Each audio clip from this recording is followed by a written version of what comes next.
First time's always the charm. Here we go. All right. Welcome to episode 49 of the Lab Podcast. We got a very special guest. We got Dani Cloud visiting us today. How are you doing today? I'm doing well. Cold AF in Chicago, but doing well. Oh, what's the weather? Like What's 30-ish. That's not bad.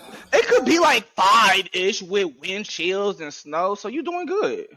No, You got 30. It was that. It was that. It was that like last weekend, bro. That shit was terrible. It was. Don't so worry, cold, bro. it hit us too, big dog. It ain't never been 1 degree in fucking Tennessee. It was -2 degrees out here, and in the South they don't really know how to act. So we had rolling blackouts. We had people crashing all over the place. It was just all bad. Like the whole city was shut down. That's fucked up, man. It's 65 here today. 65 here today. It's probably a cold day. Nah, this is actually the first day it's been sunny in like a week and a half because a fat ass storm hit like between here and San Francisco. So like hella people got flooded, all type of shit. Y'all be waiting for it to be a little 55, 60 out there. Y'all talk about Montclair coast on for the first time ever and shit. Might be cold when it's 50 out here. It be getting windy and shit. No, that wind do be biting too. Like y'all wind different. That shit be It biting. don't, I mean, of course, it doesn't sound comparable to 10 to 20 degrees. But you feel me? On a sliding scale, it's just as cold. Just On as the cold. sliding scale. Okay. Yeah, 65. Relatively. I see what you're saying. Relatively. Yes. Yeah, 65 yes. degrees and 10 degrees all in 1 week. So, When it's 65 degrees after you get a 10 degrees, you damn near outside in shorts and shit, bro. And that's when you get sick every time. You outside drinking that liquor You with outside a shirt on. thinking it's sweet, and it's not. Oh my god. We might as well get right into it. Let's do it. Let's get it. So, you want to just give some Yeah, brief background on yourself? for many of those that probably won't know, I worked at FTX for a year, and I'm still in the crypto industry. And a big thing about just kind of my experience at FTX was I worked there for a year, and I happened to get a job. I signed my new offer letter like a week before FTX went bankrupt, and I really got to see it from peak to fall from the inside, which was fascinating. And so we'll get into that later on. I worked out of Chicago, but I did spend like 3 months at their headquarters down in the Bahamas, living a very lavish lifestyle, which we now know is funded with user funds, which, when you got to see it firsthand, it makes sense because nothing else did in terms of how they ran a company. And so we'll get into all that. So, how does you end up working there? Like, how did you even find this Yeah, job? so I had 2 or 3 different positions at FTX. I actually, when I had started a year ago, this was like before they had really made themselves kind of a household name. They had just signed Tom Brady and just started working with Shaq. And I didn't know what FTX was before I started. It was only when a recruiter reached out on LinkedIn, and she reached out for a compliance role, which I didn't really know what compliance was until I started working in compliance, which should have been a red flag there. I had no compliance experience. It's bad, so compliance is terrible. Right. And so compliance, for those that don't know, working in compliance, especially working in like a financial company in compliance, means you're the department that's charged with making sure internally things are going well, and then also externally things are going well. You're preventing fraud, people that want to sign up and use fake IDs or run some type of scam. You're the first line of defense for filtering those people out and creating and maintaining policies that prevent that, which was great. It was a real full circle in my life to work in compliance for FTX. And it was interesting, but in retrospect, it's like, why would they hire somebody to work in compliance that had no compliance experience? And then on top of that, I had my academic background and my career has all been in marketing. And so prior to that, I worked for an accounting firm running a marketing department.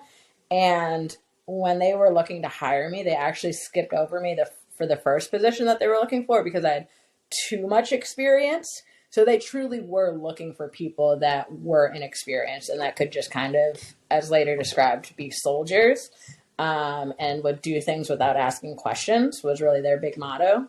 And that makes sense because you wouldn't know any better to say that's not right.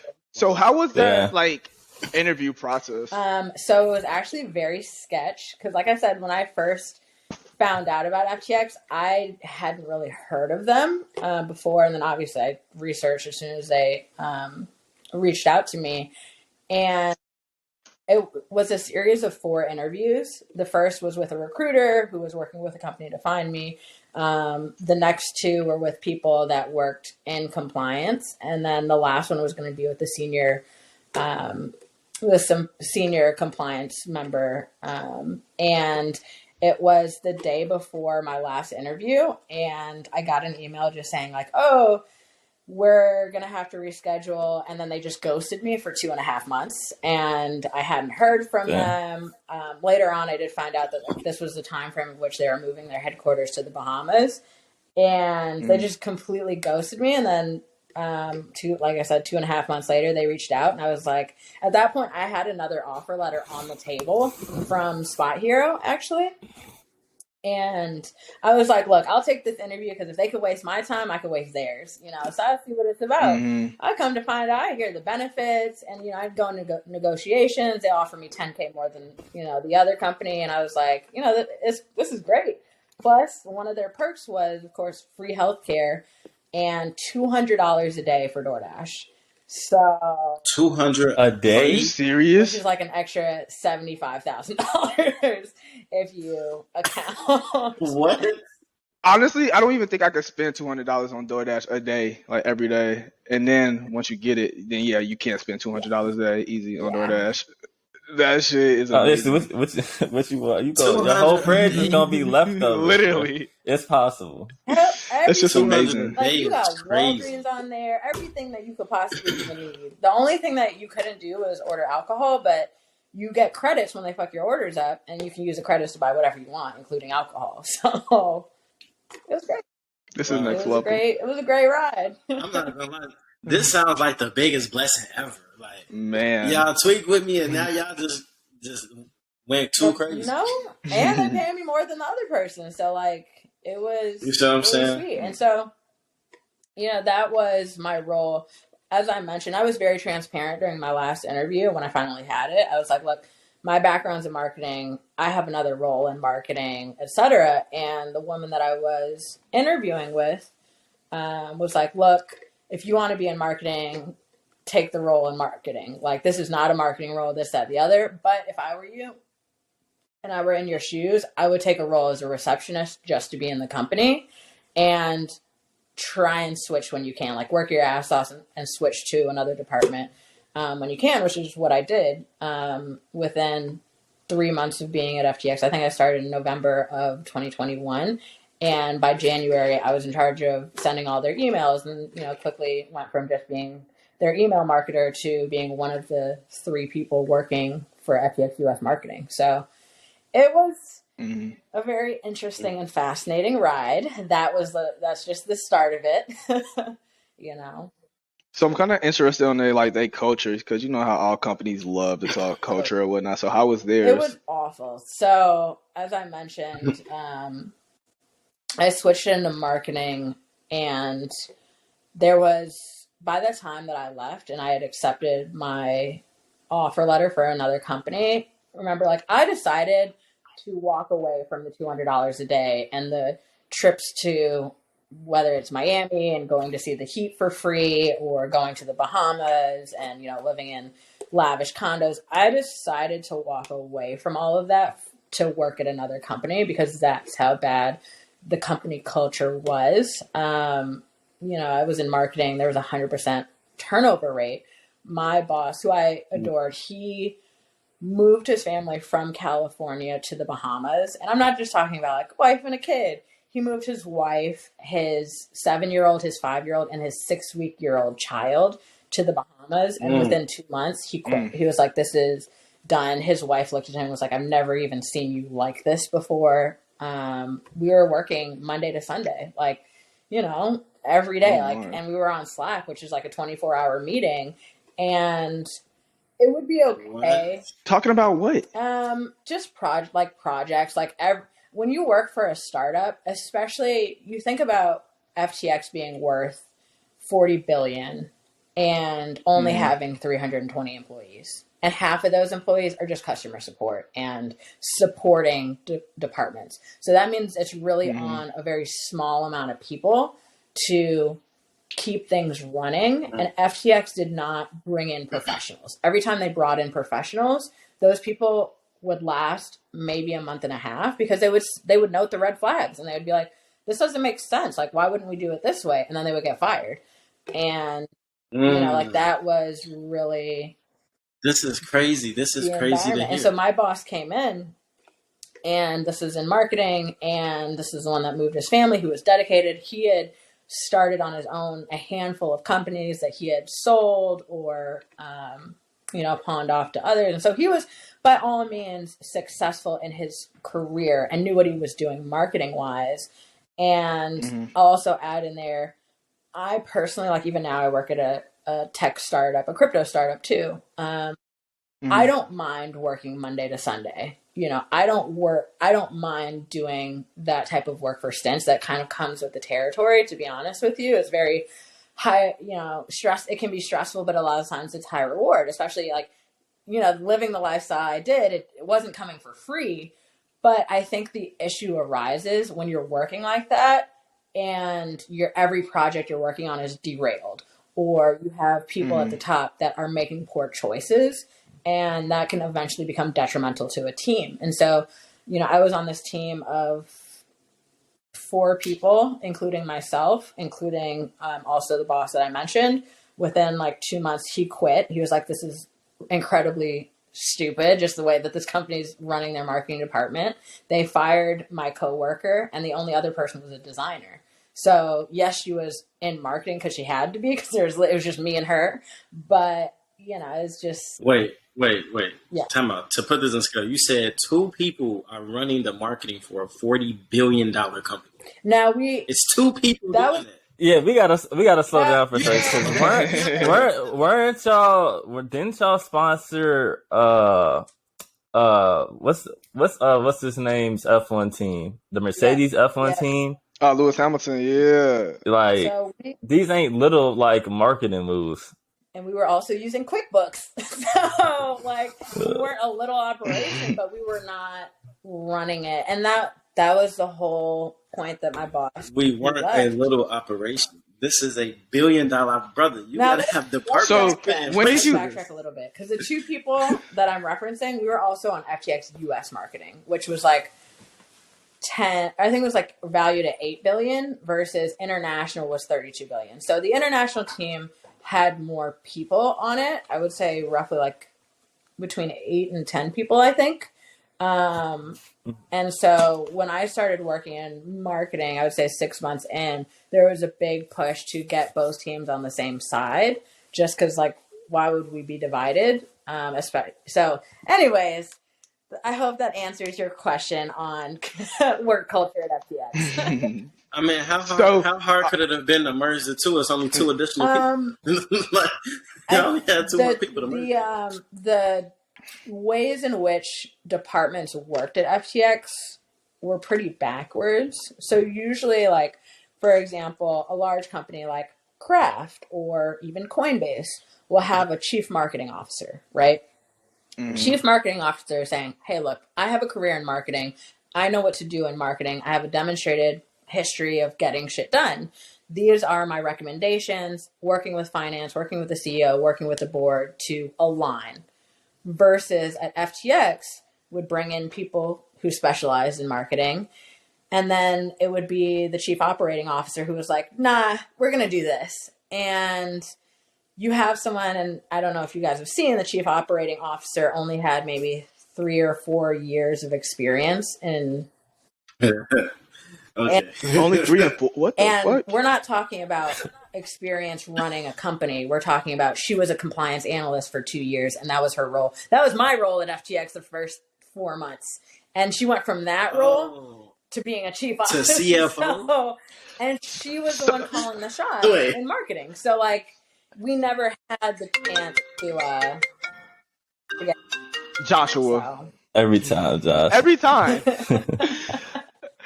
All right. So what was like your first red flag at this company, and like did it snowball? Was it? Obviously it was like a domino effect, but like what was that first red flag? First, I mean, there are a bunch of red flags. Like, no one gets just $200 a day, and like the stuff that was going on. Like, I remember reaching out, going back to the whole QuickBook conversation. I remember it was my first. I think I was like 3 months in. It was like end of January 2021, and me and the whole compliance team went on a trip to the Bahamas for 2 weeks, where we all stayed in very nice hotels. All our room service, like we all had like a competition of whose bill is going to be the most at the end of it, and we're talking about 4 digits, 5 digits, like for all of us. And there's a dozen of us, and this is all outside of the people that are living in the Bahamas. We're on the low end as far as cost comes, and so you don't get that experience anywhere. And I think it was easy to be like, well, this is crypto, money's flying around, like, maybe it's normal for crypto. But I think that was definitely a flag. And then it wasn't until I moved to the Bahamas and had spent from, like end of May to August living there. And from that point, you really get to see the culture that's brewing. And we would just have these rounds where people would just get fired, and there wouldn't be a ton of rhyme or reason to it. And a lot of the decisions at that point, I was able to see that management was making choices that just didn't align with what anyone else believed in. And it was really this like march to the beat of the drum, or you're going to get canned. And everything was trial by fire. And that was definitely the big red flag. And then you add into the mix that they had a company psychiatrist. So if you've watched Billions, similar to that. And so like everything that's going on, you're still obviously succeeding in the role. So like, tell me about that. Like, how were you able to, navigate, still maneuver through all of these things? I think I'm just incredibly thankful, especially how I was able to exit how I did. If you guys know or may not know, the downfall of FTX really, I won't say it started there, but it definitely ended on Twitter, where the CEO of FTX, Sam Bankman-Fried, got into it with the CEO of Binance, CZ, and basically hinted that FTX was insolvent, which led to a bank run. And it was that same night that they first got into it that I signed my offer letter for another company. And so I was just like, this is interesting. I'm out, like, my head out. I will say that it was incredibly challenging. I can look back at it and laugh at it, and obviously posting on social media just looks like I'm living this lavish life. I went to go see Formula One, was literally sitting, in a private section with an open bar for 3 days in a row, an experience that cost probably tens of thousands of dollars to do for free, going to Miami Heat, having great seats, like it was an incredible experience. But when I was in the Bahamas, I would be crying, like, to the work that hard for such a long period and for all the projects that you're working on to be trashed. There is no one telling you like, you're doing a good job. And I remember when my boss quit, they brought someone else in who had been kicked off of gaming and then thrown into mergers and acquisitions, booted out of mergers and acquisitions, and then thrown in to lead marketing.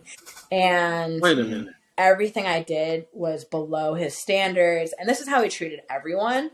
But there was no one else at this time reporting to him except me. And so it's just me and him. And I remember it was one of the last conversations I had with him, like over Zoom. And I remember him telling me, he was like, he tried to have this very candid conversation with me where he's like, all right, well, I don't think that this is working out for you. What do you think that you would like to do? And like, you know, I'm thinking like, oh, like this is an opportunity to be vulnerable almost. And I remember just opening up and being like, well, you know, previously before you came into marketing, I really enjoyed working collaboratively. You know, like if there's an end goal in sight, I like being able to banter with the other people on my team and coming to solutions together versus our dynamic was very much, he'd be like, I want this, I would provide it. And he'd be like, this is trash.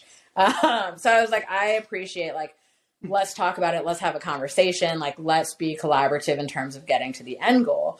And he was like, oh, that's really good. That's really, really insightful that you're able to look at that. And then he looked me dead in the eyes and was like, I don't think you belong at FTX. I think you should leave the startup world and go work in corporate America. And like, just straight up was like, you don't belong here. You know, you're not a good fit for this work culture. Now, granted, every single person that I had worked with said the exact opposite. And this person had a dozen people that had went on record and told and complained about him to management. But for me, it was still a very defeating moment to have, because I had never experienced that before. Like, I'm a high, strong motherfucker. And so for somebody to look me dead in my eyes and be like, you don't fucking belong here, and everything you the kill from what you said, I'm like, the kill from what you said is that like, I just want to work in a team. Like, I just want to have a functioning team. We can do project. We can work together and get everything done. Just exactly. As a team. And that's all you I don't even need to divvy up the work, to be honest. I just need you to be on the same page. Like, be a contributing member.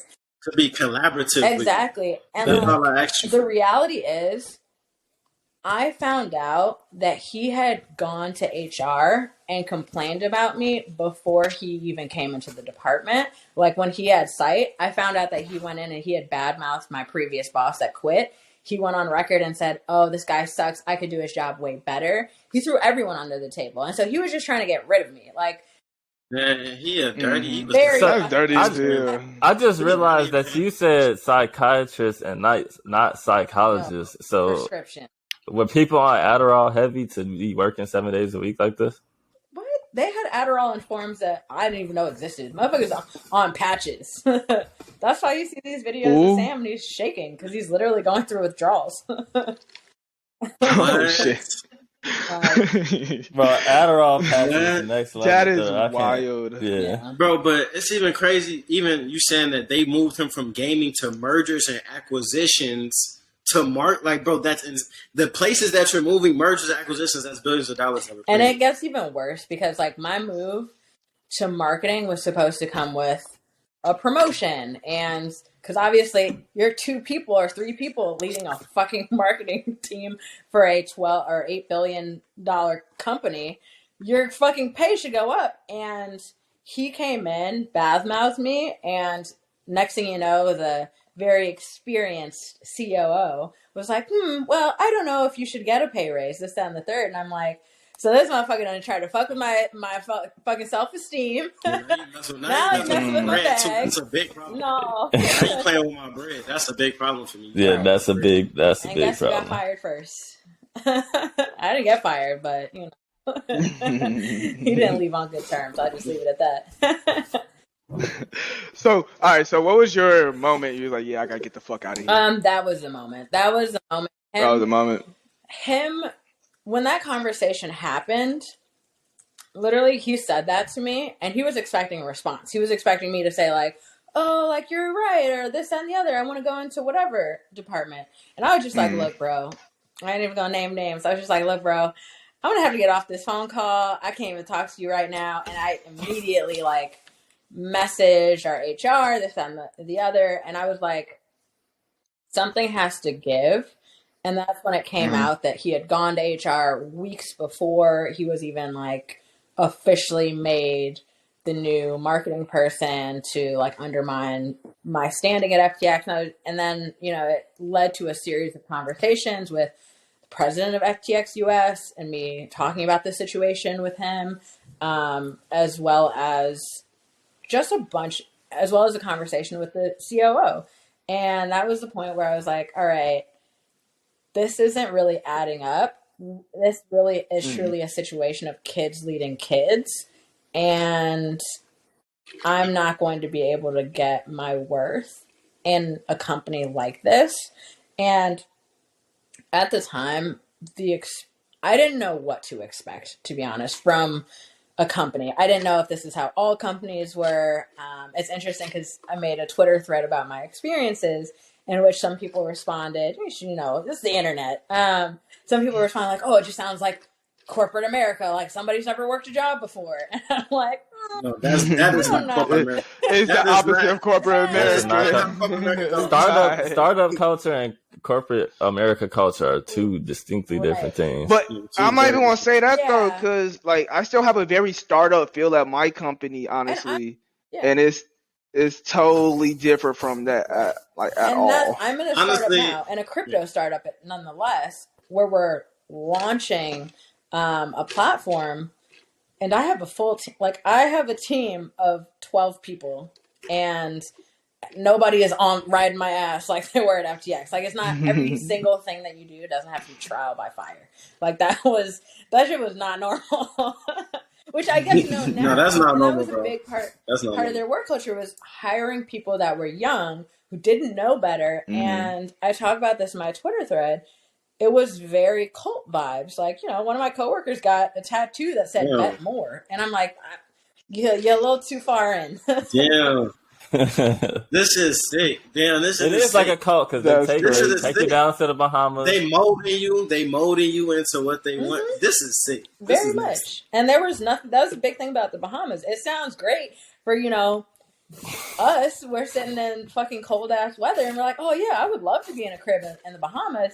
Till you get down there, you're working every single day of the week. There's nothing to do in the Bahamas. And that was the running joke, was that the developers never even saw the beach. They never saw the ocean. They only went to the office. Some people even slept in the office. And then they had, psychiatrists for mental health to keep working. That is sick. I remember my first meeting with the psychiatrist, which I highly recommend looking at the Twitter thread because it talks about a lot of this. What's your Twitter at? I think it's Dani Cloud with 3 eyes. Okay. Yeah. And so, I talk about my first meeting with the psychiatrist, which read the Twitter thread to like really get the tea on the psychiatrist. In fact, that's why I have a dozen news outlets reaching out to me, is to talk about company culture and their lovely psychiatrist, who the first time I met with him was like a 2.5-3 hour session. I was wasted. It was like at a bar at the hotel. I mean, I wasn't wasted, but I was definitely not sober. And a big part of the discussion was him being like, yeah, I specialize in ADHD. I can help you like definitely manage your ADHD. And my big stance was, I don't want to be over medicated. So to hear someone say that and be like, nah, I got you. Like, you're good. We'll hook it up. Yeah, I know exactly what you need. I got something just for right. I got the patch. No, I'm just kidding. But, it's just, he was definitely very vocal about specializing in ADHD management. And so, to think that they brought him in for any other reason is a nice joke. And what's even funnier is that U.S. doctors can't prescribe in the Bahamas. So that's a little scandalous in terms of how are medications being delivered in the Bahamas. I'm going to leave my speculation aside because... Was foul play involved? Yeah. What? Yeah, look, I'm about to listen to this. You let the imagination do the math on that. Like, what? But yeah, it was a great time. So what would you say are some of like, there are a lot of low points, but like what were some of the high points that kind of blinded you to how hard you were working for so long? I think almost everything was a blind spot. I think there were also sweet spots. Not everyone got the exact same experience at FTX. If you were a developer, your experience was night and day from someone working in compliance or in customer support or in logistics. And so but the high points were, the harder you worked, the higher the high points were. You know, as I mentioned, every single month I was flying somewhere. You know, if it wasn't working in the Bahamas, like I should share the videos and pictures with you all of like what it looked like. It was incredible. The apartments that I stayed in were, no joke, between $15 and $20 million. Damn. That's not an apartment. That's a condo. That's a condo. multi-million-dollar condo. Like, residence. I wish I could show you all. I mean, I can show you all, but it was insane. I mean, I stayed in the most expensive neighborhood on the island of Nassau. And we're talking about Tiger Woods's like complex that he built with 3 other billionaires. I don't, you know, and so conceptual. Like I remember, it's so funny. I don't know. I won't get into it. You know, it was definitely, I think one of the highest points is, you know, we all went to Kenwood. What are the odds of going from the south side of Chicago to being in a multi-million-dollar condo and being a part of this community? And I would say that that was probably one of the highest points that I even reflected on. There were so many high points. I mean, that was probably the biggest thing, is just being able to be a part of a community that, you know, you'd probably never have access to in any other way. So hold on, real quick, before you get to Josh, I want to ask about you. Like, I know we was talking about networking last week or the week before. So, like, were you able to do that with like people around the millionaires, billionaires around there, and like, was there anything you were able to benefit from that? I would say yes and no. Not as much as I wish.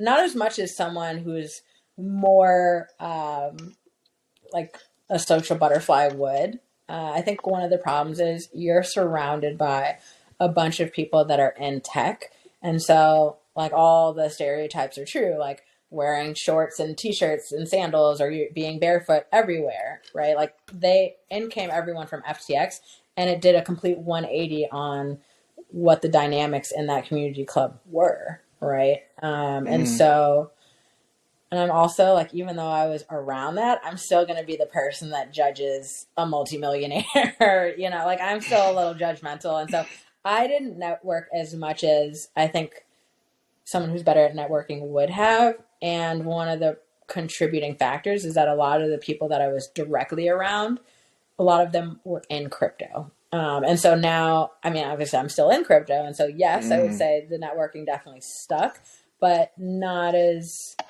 I didn't spread out to just meet the regular multimillionaires, you know. I met a lot of crypto influential people, which I don't know. I don't know if I'll stay in crypto. Obviously, I'm in crypto now. I think it's hard to be in marketing in crypto, because marketing, you're inherently saying like, hey, come check this out, come try this out. And we're in the wake of a lot of people checking it out and a lot of people getting burned from it. So, you know, it's definitely here to stay, but I think that there will be better conversations to be had 2 years from now about crypto versus this exact moment. So.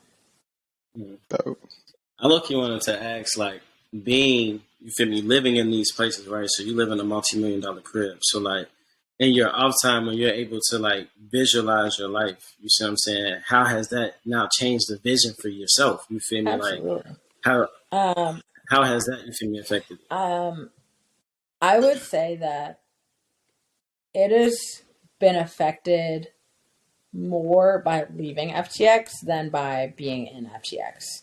Because, you know, as foreshadowed, a lot of what FTX did was get young people in the door, really work them hard, and then churn them out.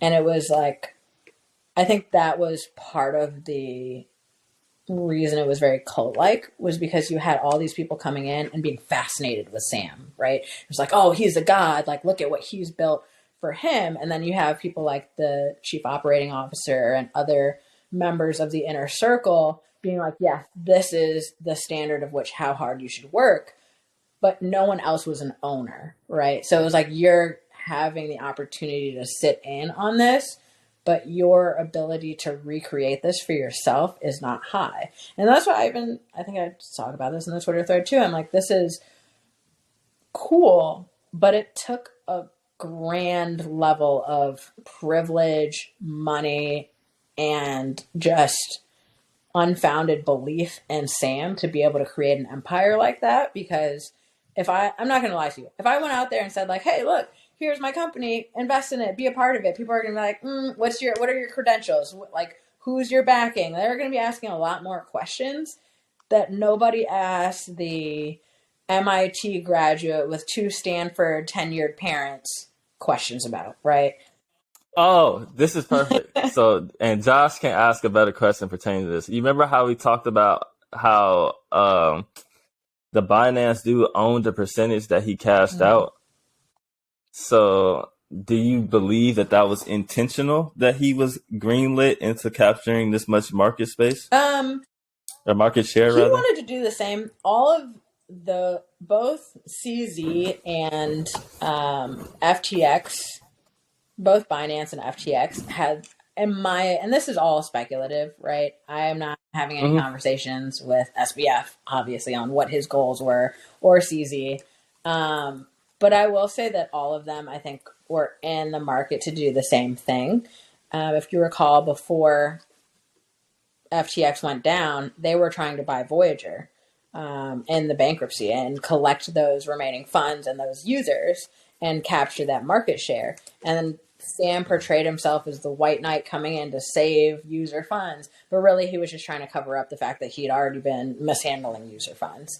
And so I think the desire to grab market share was definitely there. I think that FTX had been showing signs that they were insolvent because of some things internally that they were doing, and they had continued to have raising rounds despite raising $1 billion, however much, and they were continuing to do it, and the ways in which they were trying to raise money were also sounding alarms. They were promising 20% interest and no risk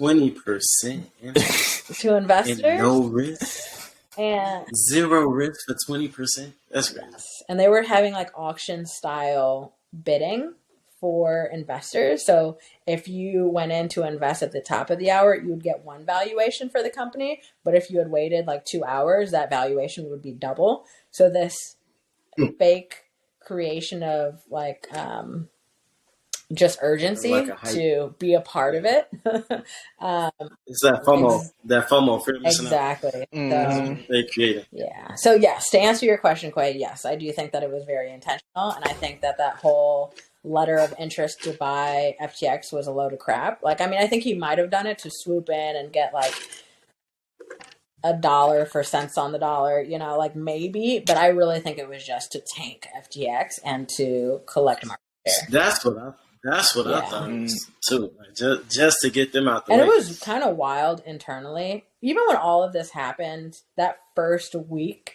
of insolvency being rumored and the divide internally, because everyone, I mean, I was out. I mean, at this point, I had signed my offer letter. I was like, I'm heading out. With or without y'all, I'm out. But, I didn't announce my resignation. I actually did. I told my direct supervisor, I was like, look, I didn't tell him I had another job offer. I was just like, look, I'm gonna probably, head out soon. And then this week is the same week that everything hit the fan. And then she kind of forgot. So I stayed on payroll and stayed a part of the conversation for a while until, I was about to start my other job. And it was just interesting to see the divide internally. You have management and that C-suite being like, oh, like, everyone, let's gather around, let's get our Rolodexes out, we're going to raise $8 billion. And then you have people being like, what the fuck is wrong with y'all? Like, what? So it's very interesting to see how that whole divide happened. And I think huge part of it is it really was like a cult. I mean, nobody wanted to believe that it was true. And you have to also think about it from the standpoint of before all of this came out, SBF's whole slogan was, I want to be the richest person so I can give it all away. And, you know, he wanted to do, I worked on their Banking the Unbanked program where we were going to help 100 formerly incarcerated Chicagoans open up a bank account, and we were going to give them $500 a month. That shit broke my heart when this shit happened. Like, we were supposed to launch the same week that they filed for bankruptcy. And, you know, like, on one hand, I'm happy we didn't launch, because then that would be all those people that would have money on the account that'd be locked. But at the same time, it's just really shitty. I met with members of Congress to talk about them, like literally in a restaurant, and it's me and a dozen members of Congress, and I'm talking to them on a platform, just saying like, hey, this is why it's important to me, you know, to come from humble, you know, relative to everyone else in the room, to come from humble beginnings and see and be a part of this world is amazing. And I would love to be able to, in a small way, pass that on to others. And, you know, instead of having people using currency exchanges to deposit checks and to send money to relatives, here we're providing them a solution. And to see that shit go up in smoke like everything else, it's just, it's fucked. But I already told internally, I was telling that to people. I was like, this whole effective altruism is all bullshit. Like, this is all to get on the side of politicians. It's all bullshit. Like, you know. So you found your job before everything went up in smoke, but are there any do you feel like it would have been harder to find another job if you had started looking after all this happened? Big time. I mean, even my current like chief marketing officer joked and was like, you know, you know, did I pay a little premium because of where we were taking you from at the time? Maybe. Gotcha. Yeah, and I was like, well, you know, sucks to suck. Maybe you did. But I feel really bad, especially for you know, team members in compliance. Like, where do you go when you work for compliance department of a company, you know, regardless of what's true and what isn't, right? Like, at the end of the day, FTX US was solvent. It was only FTX.com, the international branch, that was insolvent. And so to be a part of a semi-functional compliance department, but to have your work in that department squandered by the scandal, I think is really unfortunate, and I am curious to see what will happen. You know, as I tell them all the time, I'm like, if there's anyone I'm connected to on LinkedIn that you see or you want me to reach out to, let me know. You see a job at my company that's listed, you know, let me know. But it's hard to see it. He really ruined a lot of people's lives, and I don't want to talk about so much the people employed, because, you know, they were being paid to be there. You know, we had the benefits, and at the end of the day, you as an employee do have to make choices versus the people who trusted Sam or trusted Tom Brady and put money they couldn't afford to lose in FTX, you know? So. Not your keys, not your coins. You know, shout out olive.com. To be the gossipy in me real quick. So I was on TikTok and I saw a correlation between Tom Brady and his breakup in FTX. Do you believe it's true? Speculatively. Speculatively. Again, I don't know Giselle or Tom. I mean, I would be pissed. I don't think that they knew. Like, filing for divorce takes quite a while, and they were both Tom and Giselle were paid by FTX. So I don't know if the timeline completely adds up. The only way that would be true is if at some point they tried to pull their money out 8 months ago and it wasn't getting pulled out. And that's the only possibility. I really don't think it's that. I think it's more like they were having rocky convenient time. Yeah. That would be my guess. And this ain't helping. So, That's crazy. That is really crazy to think, like, the whole complaints thing that you were talking about. Like, somebody worked their ass off for a long time, but your job was to stop this from happening. So it's like, why would we want you? You can't. You feel me? Like, that's tough. That is tough. You worked your ass off for that. That's tough. And I mean, that's the thing. It's like you're hiring people that haven't worked in the industry before. Like, so, you know, you're really telling them what to do. And are you going to be the person who's, let's say, 22, 24 years old, 20, even 26 years old? Are you going to say no to all the perks and do research on your own to be like, this doesn't add up? Or are you going to be the person that's like, I'm doing what I'm being told to do. I'm doing what I'm being told to do, you know? And granted, we had like bonuses too. So the bonuses weren't shabby. So, you know, like for starters, people didn't have the knowledge to know that something was wrong. And then on top of that, there wasn't a lot of motivation unless you wanted to be inquisitive about it. Yeah. So, would you say that a lot of people were from similar backgrounds to yourself, as in like never being around, like living in Bahamas $1 million houses, or none of those people experienced that before. So, oh yeah. It was. This is abusive. This is abusive. This is abuse. This is gonna be a crazy documentary one day. This is abusive. Like, you gonna be in a documentary when they come to you? I'm gonna show y'all. Like, I'm gonna scroll through it so you can't see any names, maybe. But like I don't know if you all can see this. This is gonna be really ugly, so maybe don't judge me.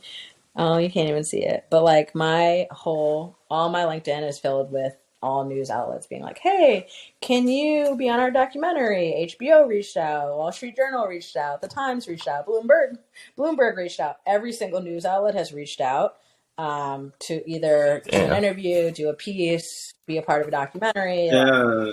You could do a press run. They don't pay for them, so I'm like, I'm okay. Oh, no, fuck that. No, fuck all that. You think I'm finna pop for free? The fuck? So I'm like, there's nothing really to it. And it hasn't even developed yet. Like, sometimes still gotta like pass. Shit, Hulu. Yeah, they still uncovering everything. Hulu already released a documentary. Nah, Hulu be dropping documentaries the same day somebody died. Like they might already got the documentary made before, and they just put your death at the end. Right.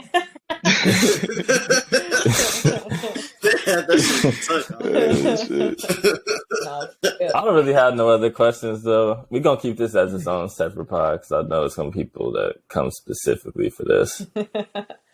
Well, it was fun. If you have any other questions, now's the time. But I will say, shout out my new app. Speaking of what? Shout out to your new app. What's the new app? Launching an app sometime in early 2023. It's a place where you can buy and trade crypto and even send crypto to relatives internationally down the street from you without paying extra money that you would if you were sending through a currency exchange. I need this app. I'm so glad you're saying this. This is literally a need I have right now at this second. And on top of that, as soon as you set up your account, we give you your keys. So we don't hold any user funds. And that's very important. For anybody that owns crypto, that is the most important thing that you can know. Yep, we don't hold. How do I sign up? Because I really need this band. I think there's a wait list. Yeah, there's a wait list. We're also raffling off a Bitcoin to one lucky waitlist member. So hey, Bitcoin, a whole Bitcoin. How about sign up? Send me the link. We'll put the link in the podcast description for everybody that wants to try and win a Bitcoin. Was it? I think a Bitcoin is what right now? I ain't checked in a minute. 17,000 as of now. As of right now. But by the time we raffle it, you hold that? all of it. Yeah. So it could be yours and your. You got me sold right now. In your wallet that you have the keys to. So it's going to be called Olive, OLLIV, and you can join our waitlist at olive.com. So yeah. Bro. Yeah, this marketing shit, you good at that. You got a neck. So I get paid, right? Yeah, thank you guys for having me on your podcast. Of course, it was great to have you. Thank you for sliding. Thank you for sharing your experience. Absolutely. Sure. Anything crypto you guys ever want to chat about? I'm your gal. Her Twitter is Dani Cloud with 3 I's. Go check out her thread for more in depth about some of the stuff she talked about Big time. Today. Yeah. All right. Well,